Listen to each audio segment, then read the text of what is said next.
Well, welcome in Jazz Meeting. Thank you. It's nice to be here. Yes.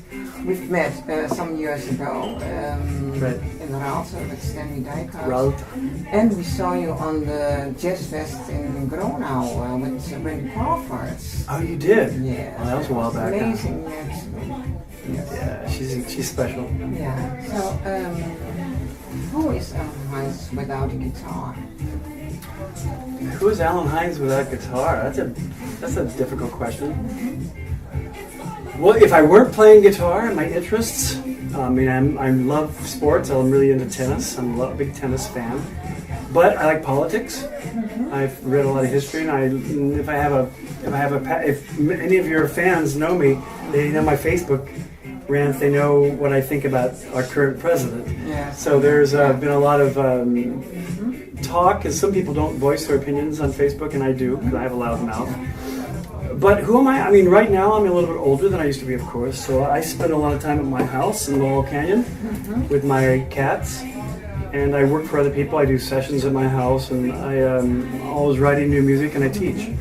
So that's, without a guitar in my hand, that's rare, because I have a guitar most of the time in my hand somehow. Even if I'm watching football on TV, I'll have a guitar in my hand. And when did you fall in love with your guitar?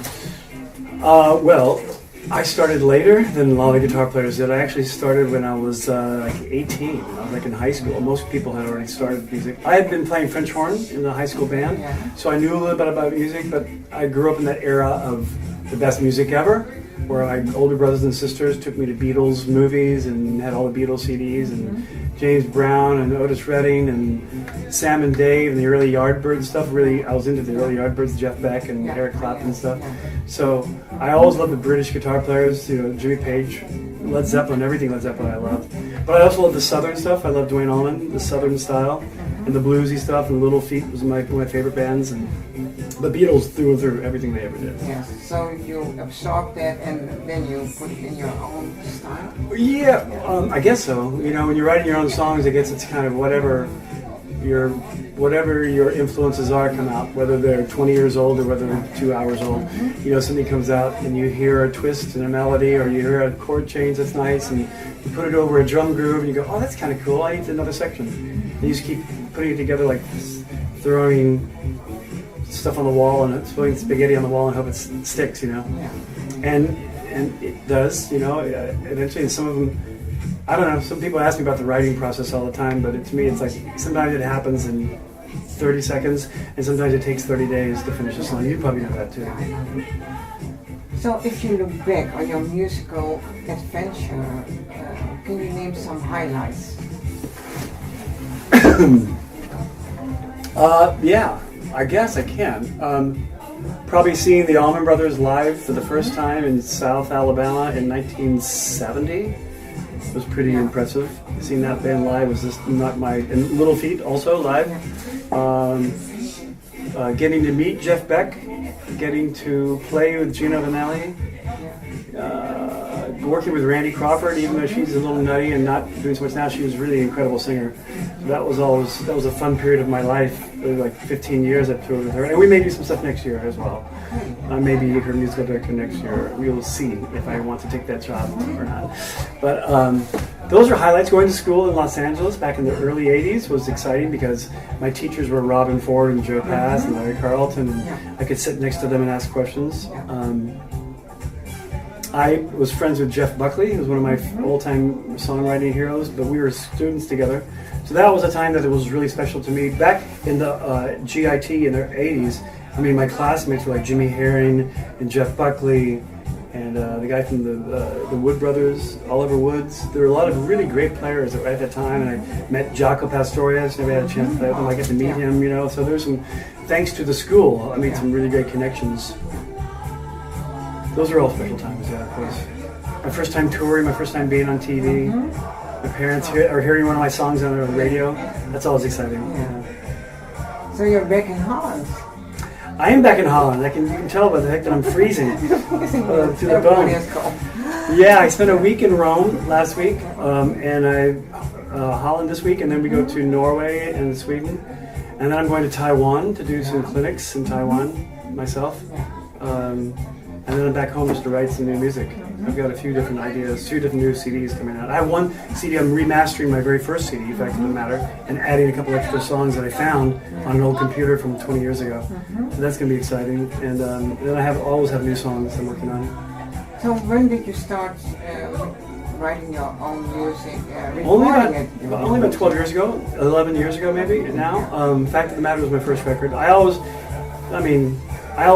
just happy, playing music for other people and being employed and going on the road and thinking that was the big life, and I was busy being young and partying with my friends and traveling the world and chasing girls and living life, at the time.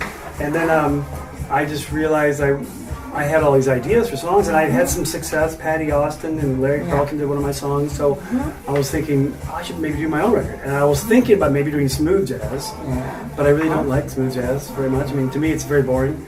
Harmonically, from a harmonic standpoint of my music, some of it's great. It's funky and it's groovy, and it's okay. But being a Jeff Beck fan, I've always liked something that scares me. I like unpredictability in music. I don't like predictability. So that's what the Beatles were great at. That's what Hendrix was great at. So I had to make a decision. Go smooth jazz. Maybe I'll sell more. Maybe I'll be more of a radio airplay friendly guy. But then I'd probably hate the music. So I just kind of went with what I do. So if you listen to my early records, there's like one reggae song, then there's a blues song, then there's a jazz Brazilian song. And it's kind of a mixture, which is hard to market, which is probably why it's hard for me to get marketed by a manager, because I do a little bit of everything, I think. But I'm happy. I'm very proud of the music, and I get respect. Was it very difficult for you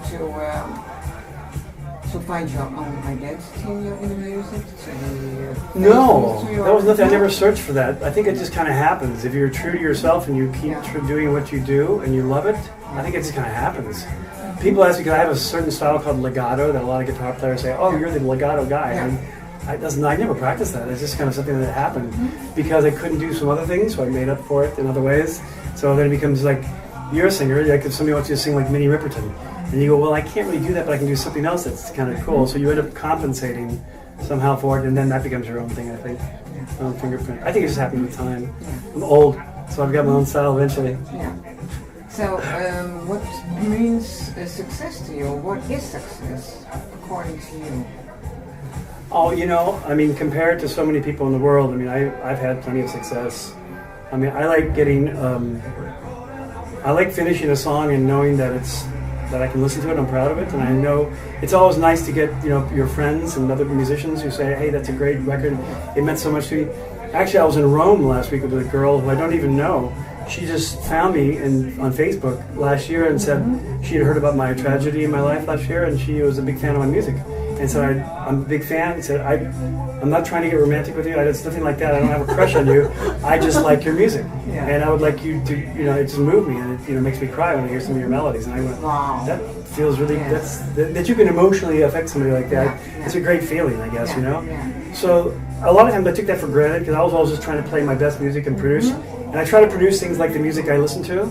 I listen to Chris Whitley and John Leventhal and Bruce Hornsby and the Beatles. So I try to include guitar parts and solos that are interesting, and I hope it comes out okay. I can usually tell if it's not good or if it is good. But yeah, that makes me happy. If I know I've touched somebody else, then that makes me feel really good. Even if they're not a jazz fan, it doesn't have to be difficult music. Even if it's like my mother, if she hears something and goes, oh, that's a great song, I go, oh, that's a good feeling. Yeah, that's a success too. That's success, yeah, of course. Yeah, in its own way. So, more dreams, more wishes. Always, yeah. I hope Donald Trump leaves us all soon. Sorry, yeah? I hope Donald Trump leaves us all very soon. That's my wish for humanity and the world. I love politics, so it's like fascinating the way it happened and who he is and what he stands for. But it's not only Donald Trump; it's all over the world. You had worlders here, you had different people. But all that concerns me as far as the direction of the planet goes. Of course, I feel like I can make a difference. Maybe in my next album I'll sing some protest songs. Maybe I'll be like Joan Baez. I'll yes, Joan Baez. You never know. Yeah. That would be great. So I want to thank you for sharing your story, your music. Thanks. Your music, and we're looking forward to hear. Me too. Yeah, yes. In the country, in Hengelo, our hometown. Yes. So I wish you now Thank you. luck wisdom, of course, and good health. Thank you so much. And you too. Yeah. Thank you. Thanks. Have a nice.